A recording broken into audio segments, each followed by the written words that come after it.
This show is for the sales leader who knows they have a pivotal role in driving outstanding sales results. Getting hired or promoted to manage a sales team is a big accomplishment, but you know you have to work hard to become a great sales leader. You are listening to the Divine Comedy of Sales podcast. Here's your host, coach, and advisor to elite sales leaders from around the world, Matt McDarby.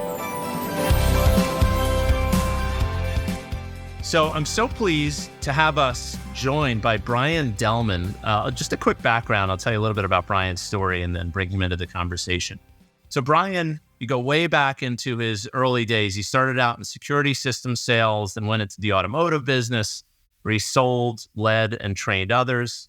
He eventually became a head of sales training, then moved into inside sales and team leadership. He's currently the director of business development focused on 7 different brands. We'll talk about that. And he also serves as the chapter president for the American Association of Inside Sales Professionals, as some of you may know, AAISP. So I'm so pleased to have him. Looking forward to hearing what we can learn from Brian about his experience as a leader. Welcome, Brian, to the show. Yeah, thanks for having me. Really appreciate it and excited to talk about sales. Yeah, absolutely. All right, well, let's just dive right in.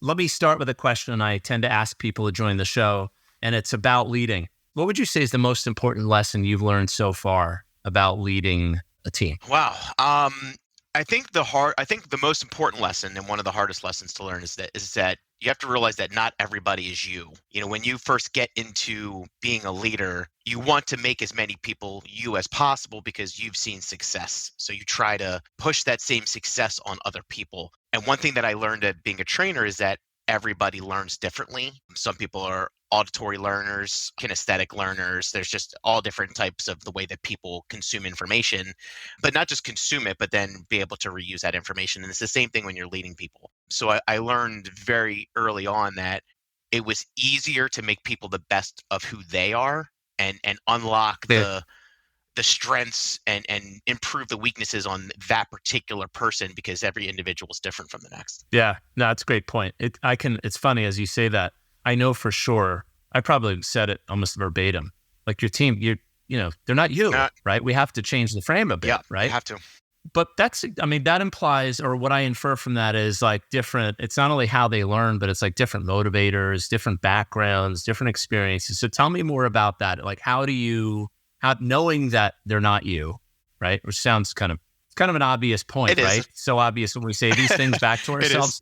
But what you're suggesting is just sort of a mindset from a leader's perspective that I have to realize these people are different. So tell me more, like how does it impact things like motivation and how you coach and develop? Just any more on that? Yeah, that's a great extra step. So I think one thing to realize is that because everybody's different, everybody wants different things. Everybody has this different future, this different image of what their life is going to be, what success means to them. I've had some reps where success to them is retiring early. I've had some reps where success for them is making sure that their family is stable, making sure that their family is well off, because that different walks of life. Some are just getting into the workforce, some have families, some are becoming empty nesters and they're trying to figure out what their next move is. So everybody has different motivations because everybody's at a different spot. So I think the most important thing that you can do is figure out who the other person is on the other side of you. And I try not to get too personal because there is that separation of that's their personal life. They can share what they want to share. This is a business relationship. And that's something that, yes, you want people to be vulnerable, but you also have to realize you are the business and they are the person. But I want to make sure I make a comfortable environment to where they want to open up. They want to share stories with me. They want to grow. They want to teach me things as well within that. But the more that I can understand like what makes this particular person tick, where do they want to be? What do they want to get to? The easier it is to work backwards now and take steps to get to that path, because it's easier knowing what that bigger framework is and then taking the steps to get there than it is not having that future state, so to say. And it's the same with buyers, right? You want to get them to that future state. It's the same thing as when you're talking to people, because everybody's just a person at the end of the day. So. Yeah, no, it's a great point. We'll come back to that. I think that's a really important connection. But one other thing you said that I want to make sure people hear is that like you can ask and try to understand what matters to people and what they're trying to achieve. But you have to respect that there are certain boundaries. Like some people, if you asked me, I'm probably going to tell you about the things I'm trying to achieve for my family, but I'm going to keep it pretty tight and professional. Other people are going to be like, let me tell you my life story and all the reasons why, I want to make grandma proud. So it sounds like your orientation is, I want to learn as much about them, what they're trying to achieve personally, what success looks like, but respect the fact that they define that in different ways. And it's my job to help them achieve it however they do. However, exactly. Right? And however they want to share it. I mean, I think if anybody, and if you talk to anybody that really truly knows me, like I genuinely just want people to be successful. I genuinely want them to get what they want in life. And not everybody has it as easy, and it's my job Sure. to take what they give me, dig a little deeper, respectfully, professionally. But anybody that I've ever supervised or managed knows that I want it for them just as bad as they want it, maybe even more sometimes. So, yeah. It's funny. We've met only once in person. We've traded messages times over the years. We live, I think, 40 minutes apart, right? Yep. So what I wouldn't have known going into this conversation is what you just said, that what you just said is true about you, which is there's a very common theme that I hear from great leaders, great developers of people. And it's very similar to what you've just said, which is, look, I'm just here to help people achieve what success means to them. That's my orientation to the job. What I hear in that also is it's not really about me. It's really about them, right? It is about them. Selfishly, it also motivates me, Okay. I think that's a good motivator, but it motivates me to see that happen. Yeah. Understood. All right. So let's talk some more about leading people. What do you love most about it? I can infer maybe part from something you've already said, but what do you love most about leading salespeople? I love the aha moments. I like watching that one moment in time where something makes sense, whether you're coaching a phone call and you're like, tell me about that phone call. How do you feel about it? Like, where do you see that? And you see the moments of all the previous coaching come back and they realize those things themselves. I love sharing in those wins, because the aha moments are wins, and I like watching them, sharing them. I like living in them in those moments, especially if I had direct impact on that person. Like that's what I was talking about before. I mean, there is no better feeling in just watching that moment of this person that you've been working with, that you've been really trying to get to be this successful person in their own way. But just having those little moments, I love those little moments. I hate missing them. Yes. Yeah. Again, I can relate, right? That's the thing that fuels me too. What else? Is there anything else aside from seeing those moments, the ahas, like you said? Anything else that's like, yeah, that's the other thing that really drives me here? I get adrenaline rushes out of the wins. And don't get me wrong, I'm a big fan of sharing the losses too. I think sometimes we just have to joke about them and move on. And I feel like sometimes that's the best way. But even I get the adrenaline rush of the win. I get very excited. I'm a very animated person in general. So my team is constantly sharing their little wins. And it doesn't have to be a sale. It doesn't have to be this big grand win. It could be somebody answered the phone today and we had a good conversation. Like, I'm excited about that. How many calls did you make? How many times did you get hung up on? How long was the call? What happened? Like, I need to know everything that happened in that moment because it's a great feeling. But I like to win as well. So I feel like everybody in the company is responsible for awareness and education. I mean, that lives and breathes the brand. And even when I'm out cold messaging or trying to build relationships, like I love those wins for myself as well. And I love sharing those wins. And I like getting my team just as excited about me winning as them winning. It really is, for me, all success. And it's somebody once told me a long time ago about the Bill Walsh approach, which is if you want to win football games, the first downs are the way to get there, right? And every time we get a first down, I'm just loving how the team forms together. And I want to take that to a step further because I don't just love sharing and living in those moments. What I love about the leading people back tying it back to your question is the fact that they want to share it even without me asking. So I don't have to say like, please share that with the group. The culture is just compiling on itself. They live and breathe that. They get excited that they're just doing things without even motion or prodding them to do it. They're just like, oh, I got to share this with everybody. And I love that about leading as well, just watching that happen. I would say I've been around a lot of sales organizations over the years, and that what you just described doesn't happen automatically or naturally. It tends to happen like with that environment where people share successes and they're excited for one another, and it's sort of a team develop. Tends to happen when there's a leader or a group of leaders that are intentional about creating that sort of culture. So it sounds like you're not only do you enjoy that, but you're doing everything you can to sort of promote that in the environment. But you're doing this across multiple, I realize it's one organization, but multiple brands, 7 you said. So how does that all work? Like how do you create that sort of a culture, that sort of environment when you've got teams that are focused literally on having different conversations with different kinds of people? So I look at leading teams and I look at leading initiatives kind of very similar.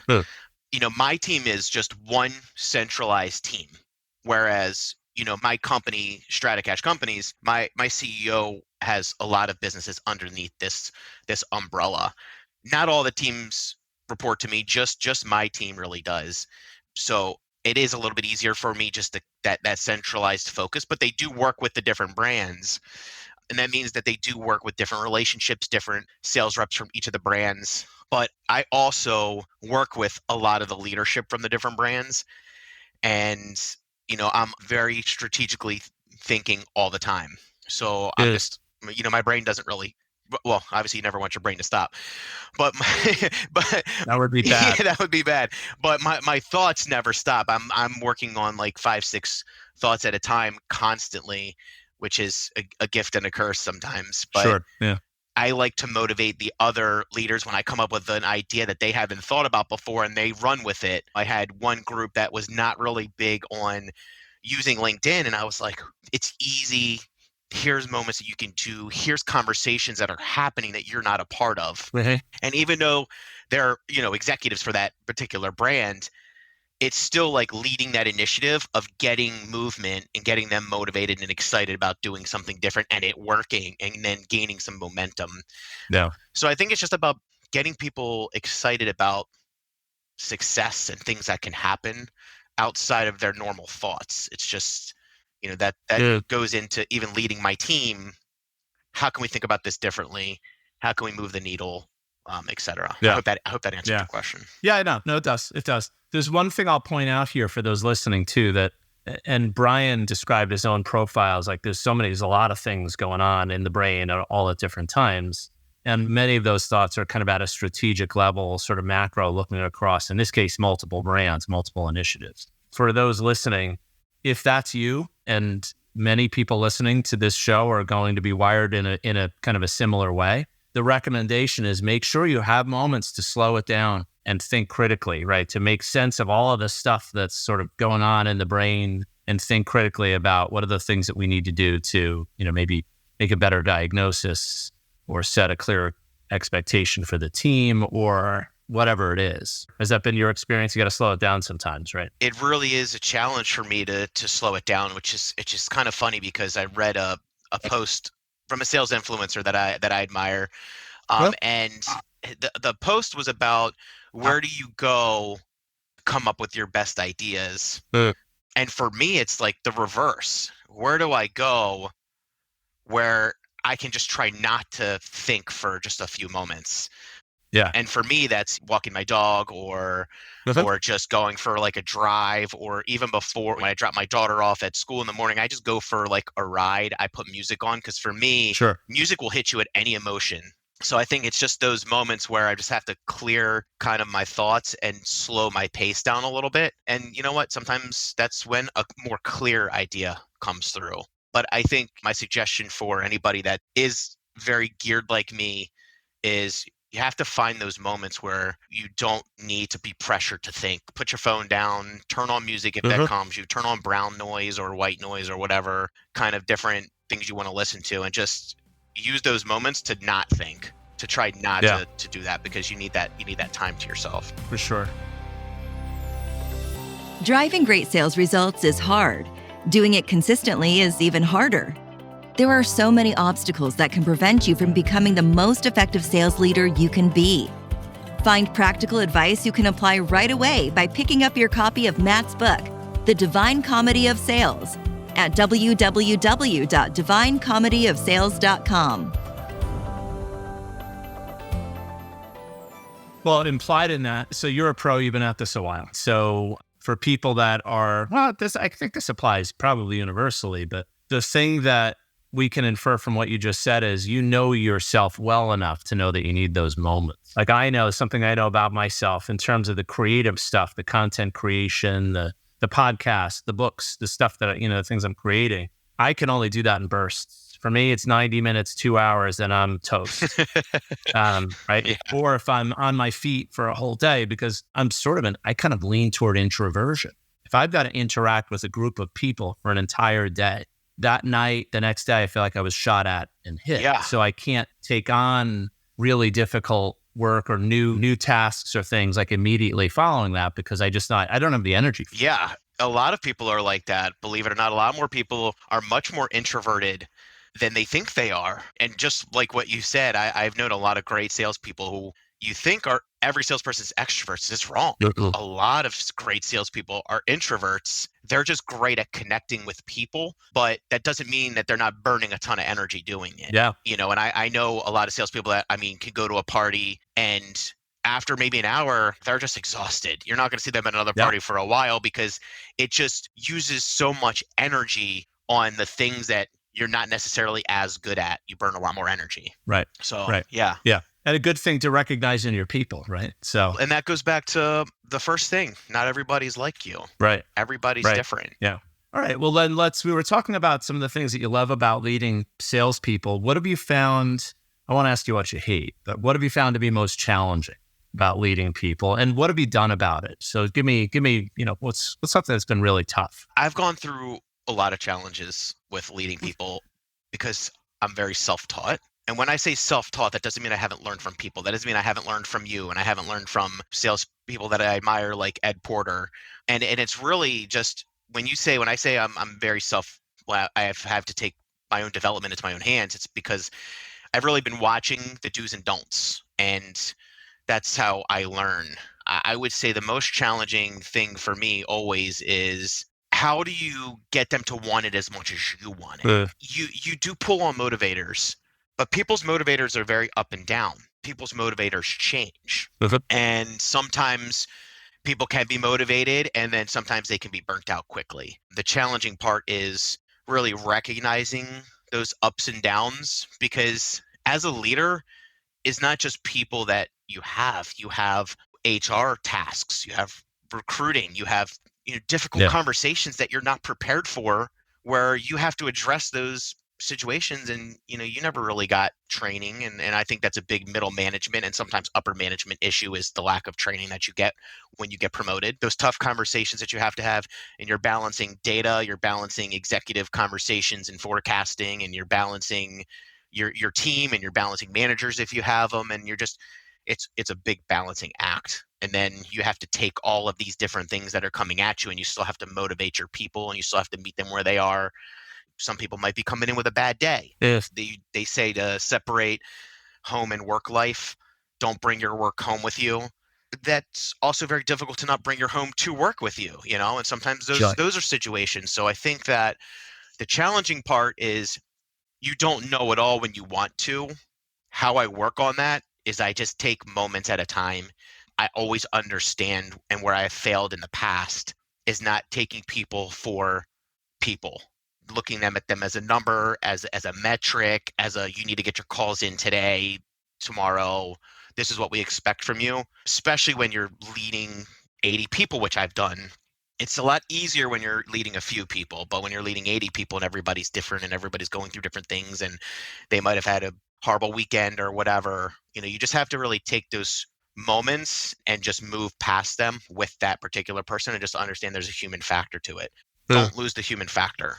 That's what helps me compensate, is really just looking at them as actual people, and then the data as well, but not just looking at them as data points. So that's kind of sure. That's how I do it. And I've learned that just from watching and reading and learning from the people that did not have my back as an executive team to when I first started. And I just watched what happened there, and I said I didn't want to do that. And you learn from every situation, whether good or bad. So Sure, for sure. Okay. Yeah. Brian, we've got another minute or two, and I like to ask one big open question at the end of a conversation. And this is, by the way, a tactic I've applied in sales calls over many years. That's such a brilliant question. You're going to chuckle when I ask it. What else? What else? What else should we know? What else should people know about leading or your perspective that we haven't talked about yet today? The biggest thing I think that changed me as a leader is understanding employee engagement.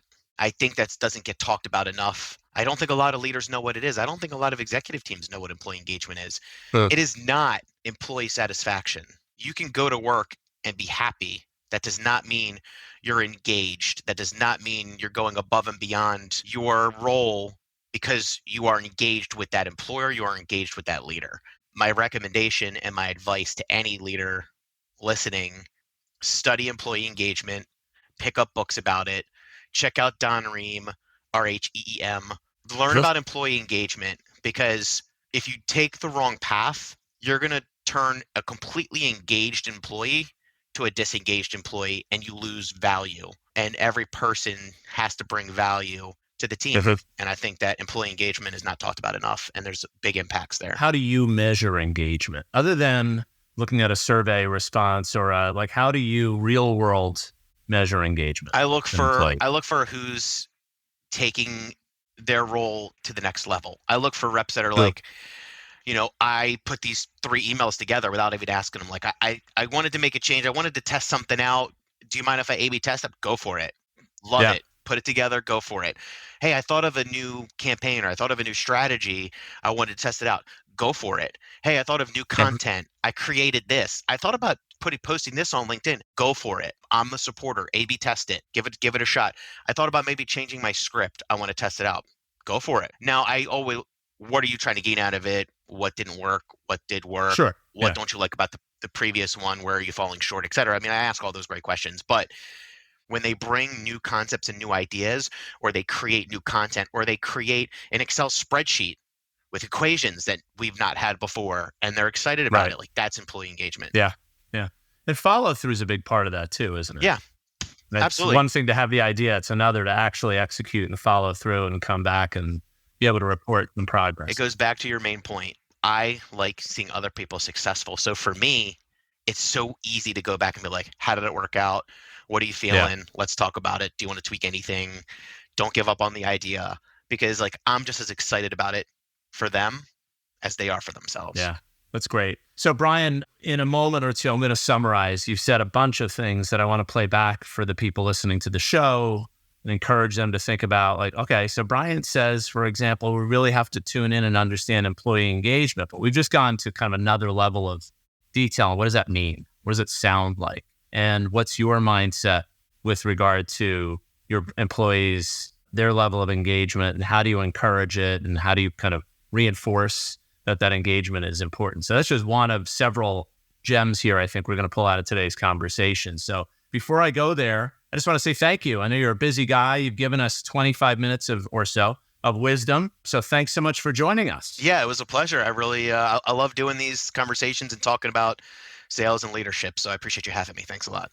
I want to thank Brian Delman again for joining us. He dropped a lot of wisdom and knowledge on us from his experience leading and training teams. And I just want to pull a few of the key ideas from what he shared with us and challenge you to think about how this applies to your world, to your role as a leader and developer of people. So in no particular order, he said a bunch of things. One of the things that he said he really loves about leading sales teams is he loves the aha moments, seeing those moments where people put it all together, make a connection they hadn't made before. Having lived through that myself, had many aha moments myself as a learner, but also been present when other people are learning and had those moments. I totally know what he means, and those are extremely motivating and enjoyable moments. But there's something he said early on, I think one of the very first points he made that he's learned about leading is, he said, not everybody is me. What did he mean by that? Well, people don't think the way you do as a leader. They don't come from the same place. They certainly don't have the same vision of success personally for themselves, for their families.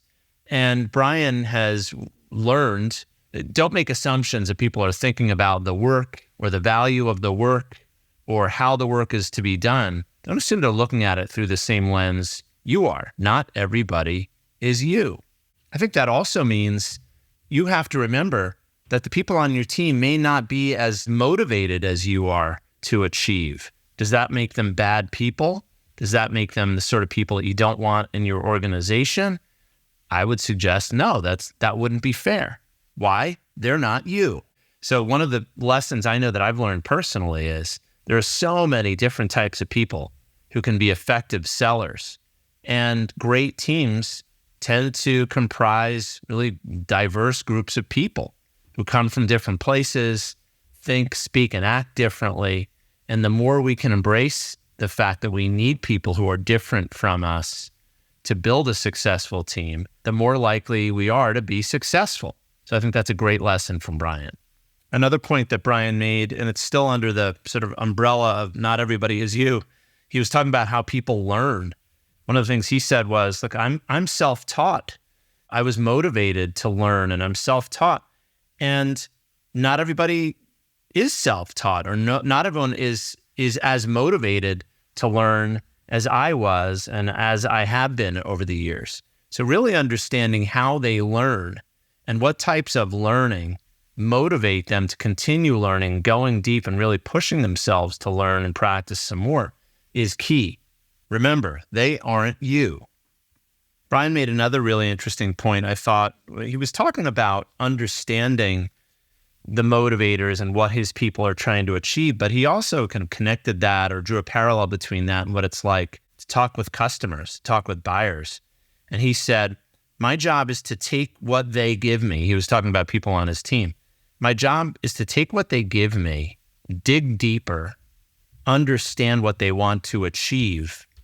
And that was where he connected a little bit later on in the conversation. He connected that up with what it's like to talk with a buyer.